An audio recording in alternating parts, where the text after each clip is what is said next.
The conference room felt suffocating that Tuesday morning as I watched Daniel Martinez, my boss's 26-year-old adopted son, lean back in his leather chair with that familiar smirk plastered across his face. The autumn rain hammered against the floor-to-ceiling windows of our downtown Chicago office, creating a rhythm that seemed to mock the tension filling the room. I had been with Martinez and Associates for 8 years, climbing from junior analyst to senior project manager. But in that moment, I felt smaller than I had on my very first day. Daniel had been with the company for exactly 18 months, and somehow, through a combination of family connections and an MBA from Northwestern that his adoptive father had paid for, he had positioned himself as the heir apparent to the family business. While I had spent nearly a decade building relationships with clients, streamlining processes, and mentoring junior staff, Daniel spent his time networking at country clubs and making grand pronouncements about modernizing our outdated systems. Make sure to subscribe to our channel to help us bring you more real stories like this one, and let us know in the comments where you're watching from. Your support means everything to us as we continue sharing these authentic experiences that so many of you can relate to. The team retreat was supposed to be a celebration of our record-breaking quarter, but I should have known it would turn into another opportunity for Daniel to assert his dominance. Our destination was a luxury resort in Lake Geneva, Wisconsin, complete with spa services, gourmet dining, and team-building activities that cost more than most of our employees made in a month. As the senior staff gathered in the main lodge that first evening, the fireplace crackling and casting dancing shadows across the rustic wooden walls, I felt a familiar knot forming in my stomach. Roberto Martinez, the company founder and Daniel's adoptive father, stood at the front of the room with his characteristic warmth, his silver hair perfectly styled despite the long day of travel. He had built this company from nothing 32 years ago, starting with just a small loan and an unwavering commitment to treating both employees and clients like family. Under his leadership, we had weathered 2 recessions, adapted to technological changes, and grown from a 3-person operation to a firm employing over 150 people across 3 states. I want to take a moment to recognize some of the outstanding contributions that made this quarter possible. Roberto began, his voice carrying the slight accent that reminded everyone of his humble beginnings, as the son of Mexican immigrants who had sacrificed everything to give their children better opportunities. Sarah Chun, your work on the Morrison account was nothing short of exceptional. The client specifically mentioned how your attention to detail and creative problem-solving saved them over $200,000 in potential losses. I felt my cheeks warm as my colleagues turned to offer congratulations, but my moment of pride was short-lived. Daniel cleared his throat dramatically from his position near the bar, swirling a glass of expensive scotch that probably cost more than most people spent on groceries in a week. Dad, while we're celebrating individual achievements, I think it's important to talk about the bigger picture. Daniel interrupted, his voice carrying that particular tone of condescension that had become his trademark. Sarah's work on the Morrison account was adequate, but we need to be thinking strategically about scalability and long-term growth. The methods she used, while thorough, aren't exactly cutting-edge or efficient by today's standards. The room fell silent except for the gentle hissing of the fireplace and the distant sound of waves lapping against the resort's private dock. I felt every pair of eyes in the room shift between Daniel and me, waiting to see how I would respond to this public undermining of my work. My hands trembled slightly as I set down my wine glass, the cheap corporate catering wine suddenly tasting bitter in my mouth.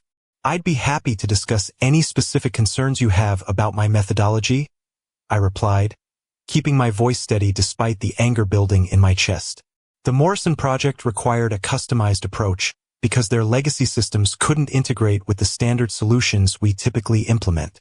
The client was extremely satisfied with both the process and the results. Daniel's laugh was sharp and dismissive, cutting through the awkward silence like a knife. That's exactly the problem, Sarah. You're so focused on accommodating outdated systems instead of pushing clients toward modern solutions. It's that kind of old-school thinking that's holding us back from really competing with the bigger firms in Chicago and Milwaukee. I could see Roberto's jaw tighten, a sure sign that he was becoming uncomfortable with his son's public criticism of a valued employee. Several of my colleagues looked down at their drinks or suddenly became very interested in the resort's expensive artwork hanging on the lodge walls.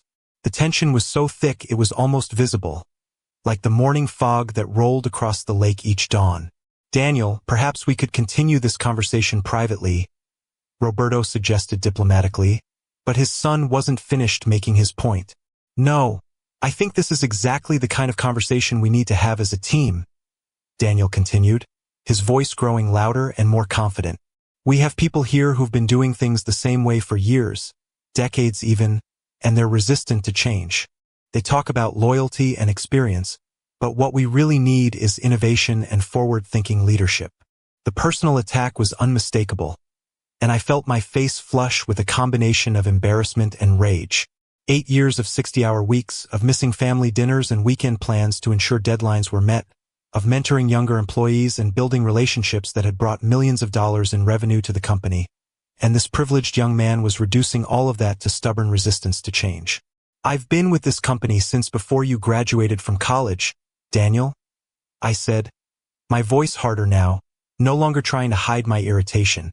In that time, I've seen client retention rates in my accounts exceed 95%, and I've trained over 30 junior staff members who have gone on to successful careers both here and at other firms. I'm all for innovation, but not at the expense of the relationships and reputation that built this company. Daniel set his scotch glass down on the mantel with a sharp clink that seemed to echo through the lodge. His expression shifted from merely condescending to openly hostile, and I realized I had made a mistake by challenging him publicly. In his mind, any pushback against his authority was a direct threat to his position as the future leader of the company.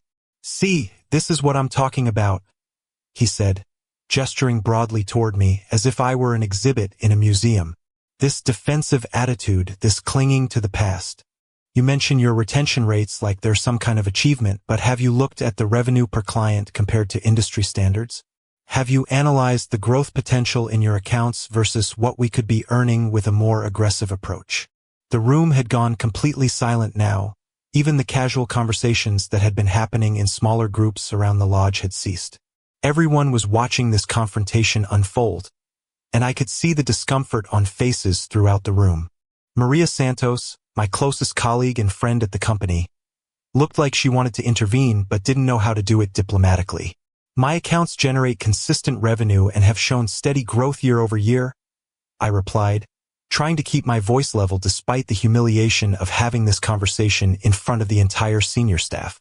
More importantly, these clients trust us with their most sensitive business challenges because they know we'll deliver solutions that work for their specific situations, not just push them toward whatever happens to be trending in the industry. Daniel's smirk widened, and I could see that he thought he had me exactly where he wanted me. This wasn't really about business strategies or client management approaches.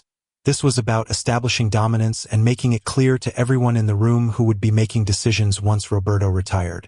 Trust is nice, Sarah, but growth is what pays the bills and funds our expansion plans, Daniel said, moving away from the fireplace to pace in front of the assembled group like a professor delivering a lecture.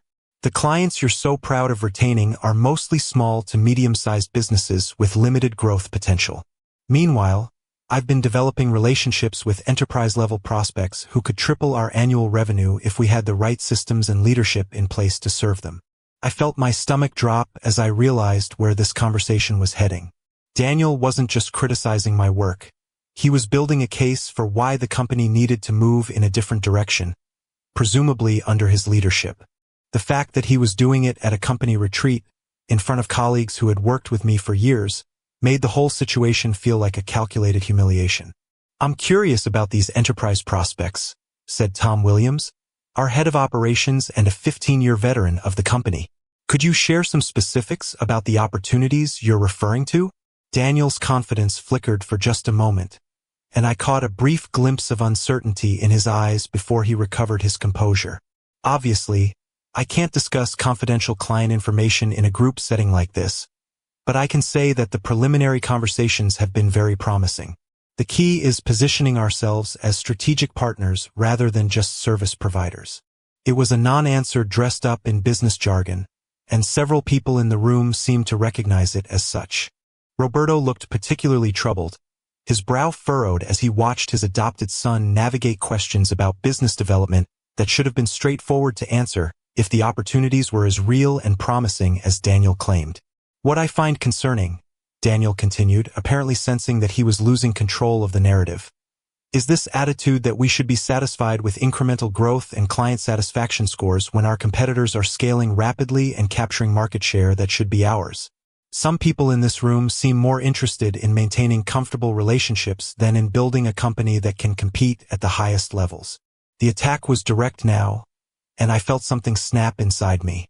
8 years of professional accomplishments, of late nights and early mornings, of sacrificing personal time and energy for the good of the company. And this entitled young man was suggesting that I lacked ambition or competitive drive. I think there's been a fundamental misunderstanding about what drives success in this industry, I said, standing up from my chair and feeling the eyes of everyone in the room focus on me. You're absolutely right that we need to be competitive and growth-oriented, but sustainable success comes from building trust with clients and delivering consistent value, not from chasing every shiny new trend or making promises we can't keep. Daniel's face flushed slightly, and I could see that my response had touched a nerve. That's exactly the kind of small thinking that's going to limit this company's potential, he shot back. While you're worried about maintaining comfortable relationships with existing clients, I'm building the foundation for the next phase of our growth. What foundation? The question came out sharper than I intended, but I was past the point of diplomatic discourse. You've been here 18 months, Daniel. What specific foundation have you built? What clients have you brought in? What processes have you improved? What relationships have you developed that are going to drive this growth you keep talking about? The lodge fell completely silent, and I realized I had crossed a line that couldn't be uncrossed.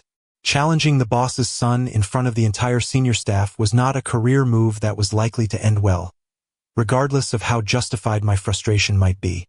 But in that moment, I was too angry and too tired of being dismissed to care about the political ramifications. Daniel's face went from flushed to pale, and his jaw clenched as he struggled to find a response that wouldn't expose the fact that his contributions to the company had been largely theoretical rather than practical. Roberto looked deeply uncomfortable, caught between his loyalty to his adopted son and his recognition that the challenge I had posed was legitimate. I think we should table this discussion for now, Roberto said diplomatically, but Daniel wasn't ready to let it go. No, I think this is exactly the kind of conversation we need to have, Daniel said, his voice taking on a harder edge. Sarah wants to talk about specific contributions, so let's talk about them. In 18 months, I've identified multiple opportunities for process improvement. I've developed relationships with potential high-value clients, and I've created strategic plans for expansion into new markets. More importantly, I've brought fresh perspective and innovative thinking to a company that was getting comfortable with the status quo. And what has all of that innovative thinking actually produced in terms of measurable results? I asked, knowing I was digging myself deeper into a hole but unable to stop myself. New clients? Increased revenue? Process improvements that have been implemented? Strategic plans that have been executed? The question hung in the air like smoke from the fireplace, and I could see Daniel struggling to provide concrete examples of his impact on the company's success. His face was red now, whether from anger or embarrassment or both, and his hands were clenched at his sides. You know what, Sarah? Daniel said, his voice dropping to a tone that was somehow more threatening than when he had been speaking loudly. I think your real problem isn't with innovation or strategic thinking. I think your problem is that you've gotten so comfortable in your little niche, so satisfied with your small successes and your loyal clients, that you can't see the bigger picture. You've been here 8 years, and you're still basically doing the same job you were doing 5 years ago. The personal attack was designed to hurt, and it succeeded. Daniel had identified one of my deepest insecurities, the fear that despite all my hard work and dedication, I wasn't advancing in my career at the pace I had hoped. The fact that he was using that insecurity as a weapon in front of my colleagues made the humiliation almost unbearable. I've been promoted twice in the last 4 years, I replied, but even as I said it, I could hear how weak and defensive it sounded.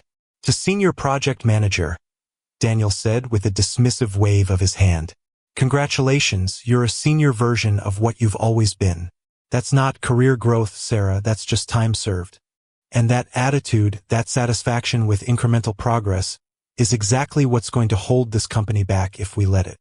I felt tears of frustration and anger building behind my eyes, and I knew I had to get out of that room before I said something that would end my career immediately rather than gradually. The humiliation of being dressed down by the boss's son in front of my colleagues was complete, and there was nothing I could say that would restore my credibility or dignity in that moment. "I think I need some fresh air," I managed to say, my voice tight with emotion. I walked toward the lodge's main door, past the faces of colleagues who wouldn't meet my eyes, past Roberto who looked like he wanted to say something but didn't know what, and past Daniel who watched me leave with satisfaction written across his features.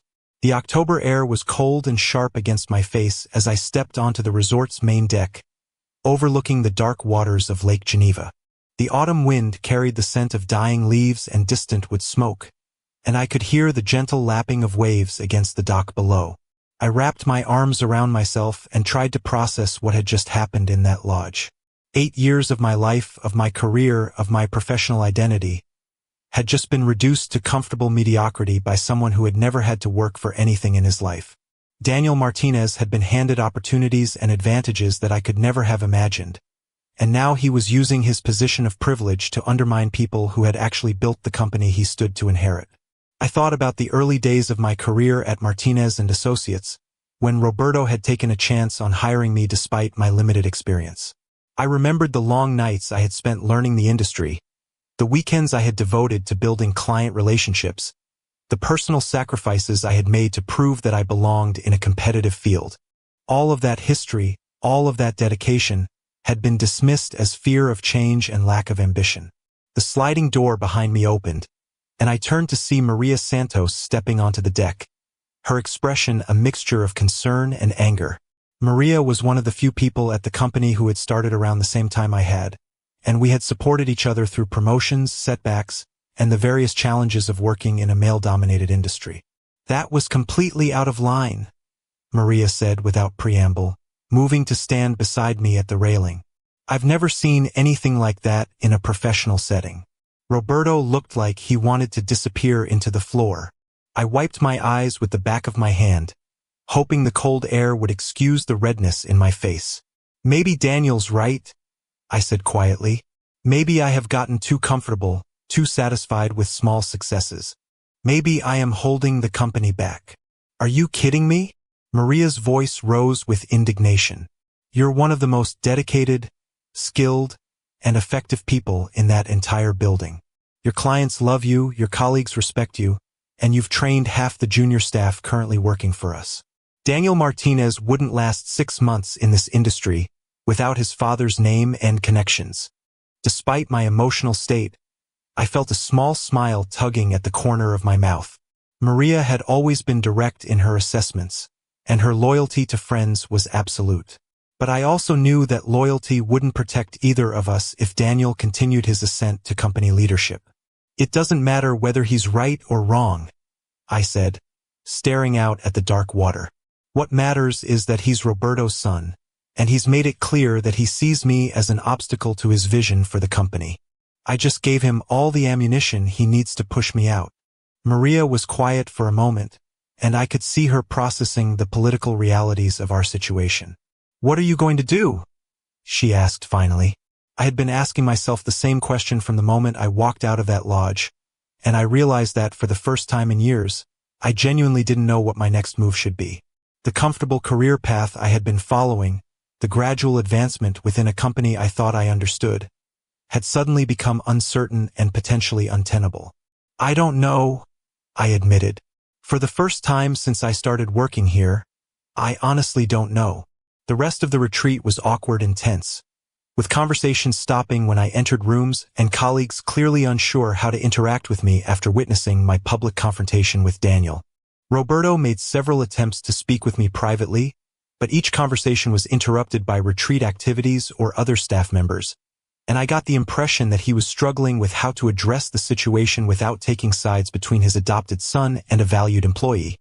Daniel, for his part, seemed energized by the confrontation and spent the remainder of the weekend holding court with various groups of staff members, sharing his vision for the company's future and subtly reinforcing his position as the heir apparent to leadership. I watched from a distance as he worked the room like a politician, building alliances and positioning himself as the progressive alternative to the old guard that included me. The bus ride back to Chicago on Sunday afternoon was somber and quiet, with most staff members either sleeping or working on their phones rather than engaging in the usual post-retreat conversations about the weekend's activities. I stared out the window at the changing autumn landscape and tried to imagine what my professional future might look like if I stayed at Martinez and Associates under Daniel's eventual leadership. Monday morning brought the familiar routine of client calls, project updates, and administrative tasks, but everything felt different now. Colleagues who had always treated me as an equal and collaborator now seemed uncertain about my status within the company hierarchy. The easy camaraderie that had made Martinez and Associates feel like a professional family had been replaced by an undercurrent of tension and speculation about what changes might be coming. Daniel wasted no time in capitalizing on his weekend momentum, scheduling a series of meetings with senior staff to discuss his ideas for modernizing company operations. I wasn't invited to these meetings, but I heard through the office grapevine that he was proposing significant changes to client management protocols, staff evaluation procedures, and strategic planning processes. It became clear that Daniel saw the retreat confrontation as a victory that had established his authority and credibility with the staff. Rather than trying to repair the relationship or find common ground, he seemed to be treating me as a defeated opponent who was no longer relevant to his plans for the company.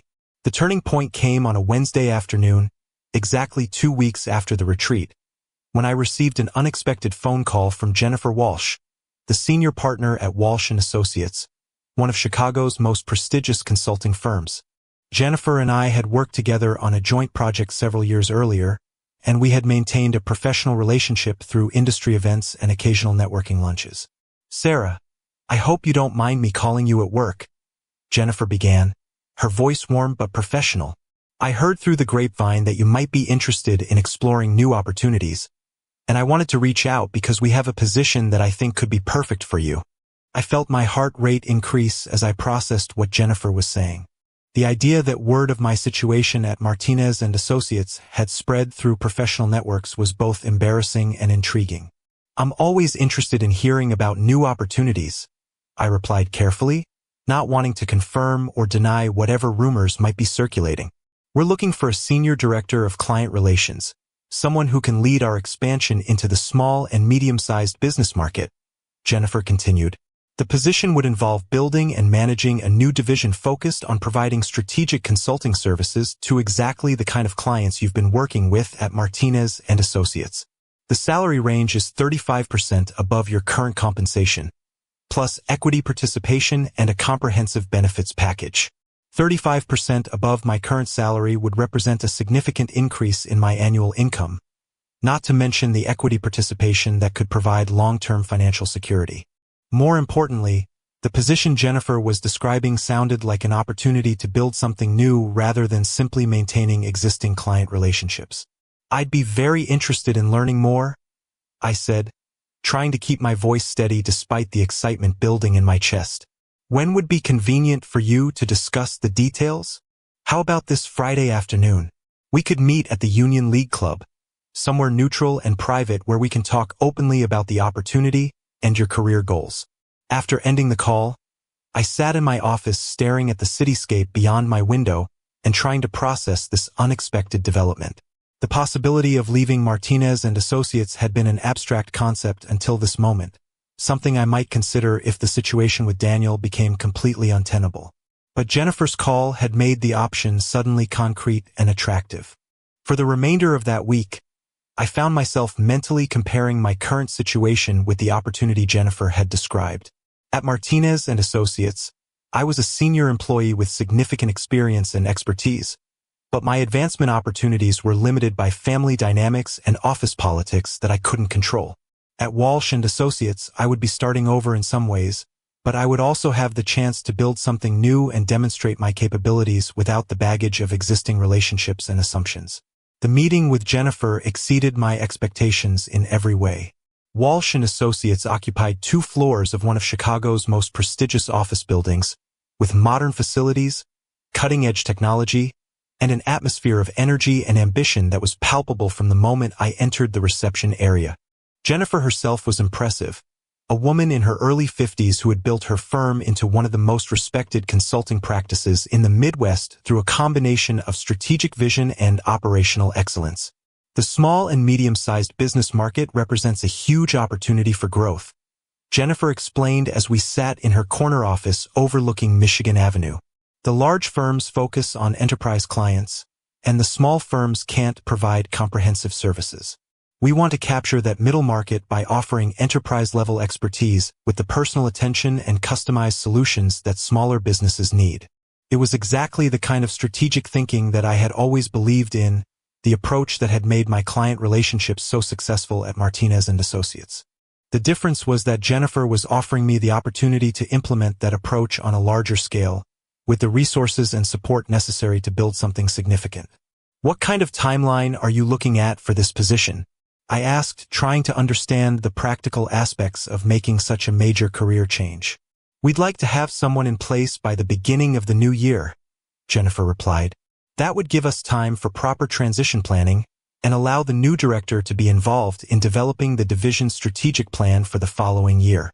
Of course, we understand that you would need time to transition your current responsibilities and maintain professional relationships. The conversation continued for over 2 hours, covering everything from compensation details to long-term career development opportunities. By the time I left Jennifer's office, I knew that Walsh & Associates represented not just a new job, but a complete transformation of my professional trajectory. The question was whether I had the courage to make such a significant change. That weekend, I found myself walking through Lincoln Park, trying to sort through the conflicting emotions and practical considerations involved in Jennifer's offer. Leaving Martinez & Associates would mean abandoning 8 years of relationship building and institutional knowledge, but staying might mean accepting a future of diminished influence and ongoing conflict with Daniel. I thought about the conversation with Maria on the retreat deck, and her observation that Daniel wouldn't last 6 months in the industry without his family connections. The truth was that I had been succeeding in this field based on merit and hard work, while Daniel's position was guaranteed by circumstances beyond his control. Maybe it was time to find out what I could accomplish in an environment where family politics weren't a factor. Monday morning brought a new perspective on my situation at Martinez & Associates. Instead of feeling defeated by Daniel's continued maneuvering for position and influence, I found myself observing the office dynamics with the detachment of someone who might not be part of them much longer. The petty politics and jockeying for Roberto's attention seemed less important when viewed from the perspective of someone who had other options. Daniel seemed to sense the change in my attitude, and he approached me directly for the first time since the retreat confrontation. "Sarah, I hope you know that my comments at the retreat weren't personal," he said, stopping by my office late Tuesday afternoon. "I have a lot of respect for what you've accomplished here, but I also think we need to be honest about the changes that are going to be necessary as the company grows and evolves." His tone was conciliatory, but I could see the calculation behind his apparent attempt at reconciliation. Daniel was smart enough to recognize that completely alienating experienced staff members might create problems for his future leadership, so he was trying to find a way to neutralize potential opposition without admitting fault for his earlier behavior. "I appreciate you saying that, Daniel," I replied diplomatically. "I think we both want what's best for the company, even if we have different ideas about how to achieve that goal." He seemed satisfied with my response and left my office apparently believing that he had successfully managed the situation. What he didn't know was that I had already made my decision about Walsh & Associates, and I was simply waiting for the right moment to inform Roberto about my plans to leave. That moment came the following Friday afternoon, when Roberto asked me to stay after our weekly senior staff meeting to discuss some upcoming client presentations. It was the first time we had been alone together since the retreat, and I could see that he was struggling with how to address the ongoing tension between his adopted son and one of his most experienced employees. "Sarah, I want you to know that I value everything you've contributed to this company over the past 8 years," Roberto began, his voice heavy with the weight of a conversation he clearly didn't want to have. "You've been instrumental in our growth and success, and I hope you know that your opinion and expertise are important to me." I could see where the conversation was heading, and I realized that Roberto was trying to find a way to smooth over the situation without directly confronting his son's behavior. It was an impossible position for him, caught between his parental loyalty and his professional responsibilities, and I felt sympathy for the difficult choice he was facing. "Roberto, I need to tell you that I've been offered a position with Walsh & Associates," I said, deciding to be direct rather than forcing him to navigate the diplomatic complexities of our situation. "It's an opportunity to build and lead a new division focused on small and medium-sized business consulting." The relief on Roberto's face was immediately visible, followed quickly by genuine disappointment and concern. "That's a wonderful opportunity, Sarah, and I can't say I'm surprised that Jennifer Walsh would want to recruit you. But I also have to tell you that losing you would be a significant blow to this company." We talked for another 30 minutes about transition timelines, client relationships, and the practical aspects of my departure. Roberto was gracious and professional throughout the conversation, but I could see that he understood the role his son's behavior had played in my decision to leave. He didn't explicitly acknowledge it, but his questions about whether there was anything the company could do to retain me suggested that he recognized the connection between the retreat confrontation and my job search. "I'll need to give you 6 weeks' notice to ensure proper transition of my client relationships," I said as our conversation was winding down. "I want to make sure that Martinez and Associates and my clients are both well served by this change." "That's very generous, and exactly what I would expect from you," Roberto replied. "I hope you know that you'll always have a place in the Martinez and Associates family, regardless of where your career takes you." The news of my departure spread quickly through the office, generating a mixture of surprise, disappointment, and speculation about the circumstances behind my decision. Most of my colleagues expressed genuine regret about my leaving, and several asked whether my decision was related to the retreat incident. I kept my responses professional and diplomatic, focusing on the growth opportunities at Walsh & Associates rather than the factors that had motivated my job search. Daniel's reaction was more complex and revealing than I had expected. Rather than showing satisfaction at the departure of someone he had characterized as an obstacle to progress, he seemed genuinely concerned about the implications of my leaving.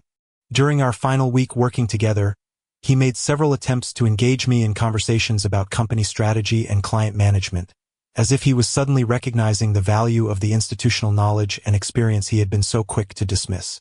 "I hope you don't think I had anything to do with your decision to leave," Daniel said during one of these conversations, his tone uncharacteristically uncertain. "I meant what I said about respecting what you've accomplished here. My decision was based on the opportunity at Walsh & Associates, not on any personal conflicts here," I replied, sticking to the diplomatic line I had maintained throughout my notice period. But I could see that Daniel was smart enough to understand the connection between his retreat behavior and my sudden departure. More importantly, I could see that he was beginning to grasp the practical implications of losing experienced staff members who possessed relationships and expertise that couldn't be easily replaced. My final day at Martinez & Associates was emotional and bittersweet, filled with farewell lunches, goodbye cards, and promises to stay in touch with colleagues who had become friends over 8 years of working together. Roberto gave a gracious speech at the company-wide farewell gathering, highlighting my contributions and wishing me success in my new role. The most meaningful moment came when Maria pulled me aside for a private goodbye conversation in my now empty office. "You're doing the right thing," she said firmly. "This place won't be the same without you, but you deserve to work somewhere that recognizes and values what you bring to the table. Take care of yourself," I replied, feeling the emotion of leaving behind not just a job, but a significant chapter of my professional life. "And don't let anyone convince you that loyalty and experience aren't valuable." 3 months later, I was settling into my new office at Walsh & Associates and building the small and medium-sized business division that Jennifer had envisioned. The work was challenging and rewarding in ways that I hadn't experienced in years, and I was working with clients who appreciated both innovation and relationship-based service delivery. The division had exceeded its first quarter revenue projections by 23%, and I had hired 2 junior consultants to help manage the growing client base. More importantly, I was working in an environment where strategic vision and operational excellence were valued equally, where experience was seen as an asset rather than a liability, and where advancement was based on performance rather than family connections. The true validation of my career change came during a chance encounter at an industry conference in downtown Chicago. I was presenting a workshop on client relationship management when I noticed Daniel Martinez in the audience, apparently representing his father's firm at the event. After my presentation, he approached me with an expression that I had never seen before. Genuine respect mixed with something that looked almost like regret. "That was an excellent presentation, Sarah," he said, extending his hand for a professional handshake. "I've been following the success of your new division, and I have to admit that I underestimated what you were capable of achieving." "Thank you, Daniel. I hope things are going well for you at Martinez and Associates." "They are, but we're definitely feeling the impact of losing experienced people like you," he replied, his tone more serious than I remembered from our previous interactions. "I've learned a lot about the value of institutional knowledge and client relationships over the past few months." It was as close to an apology as I was likely to receive, and I found that I felt no need to hold grudges or rehash old conflicts. My career had moved in a positive direction, and Daniel had apparently learned some valuable lessons about leadership and the importance of treating colleagues with respect. "I'm glad to hear that you're learning and growing in the role," I said sincerely. "That's really what professional development is all about." 6 months later, I received a call from Roberto Martinez asking whether I would be interested in discussing a potential partnership between our firms on a major project. The irony wasn't lost on me that the experience and client relationships Daniel had dismissed as outdated were now valuable enough to warrant a collaborative business relationship. The partnership discussions never materialized into a formal agreement, but the conversation with Roberto confirmed what I had suspected about my decision to leave Martinez and Associates. Sometimes the most important career moves are the ones that allow you to demonstrate your value in a new context, free from the limitations and assumptions that can accumulate over time in any organization. Looking back on that humiliating confrontation at the Lake Geneva retreat, I realized that Daniel had actually done me a favor by forcing me to reevaluate my career trajectory and consider possibilities that I might never have explored otherwise. His attempt to diminish my contributions and undermine my confidence had instead motivated me to seek out an environment where those contributions would be properly valued and rewarded. The lesson I took from the entire experience wasn't about revenge or proving anyone wrong, but about recognizing when a situation has stopped serving your professional growth and having the courage to make a change. Sometimes the best response to being undervalued isn't to fight for recognition in the same environment, but to find a new environment where your skills and experience can flourish. Today, as I lead a division that has become one of Walsh & Associates' most profitable and fastest-growing business units, I often think about that cold October night on the resort deck when I felt like my career had reached a dead end. The truth is that it wasn't an ending at all, but rather the beginning of a professional journey that has been more rewarding and successful than I could have imagined when I was sitting in that conference room listening to Daniel's dismissive comments about loyalty and experience. The real victory wasn't in proving Daniel wrong about my capabilities or potential, but in discovering what I was capable of achieving when I stopped limiting myself to other people's expectations and started pursuing opportunities that aligned with my actual skills and ambitions. Sometimes the greatest professional growth comes not from fighting for your place at an existing table, but from building a new table where your contributions are not just welcome, but essential to everyone's success.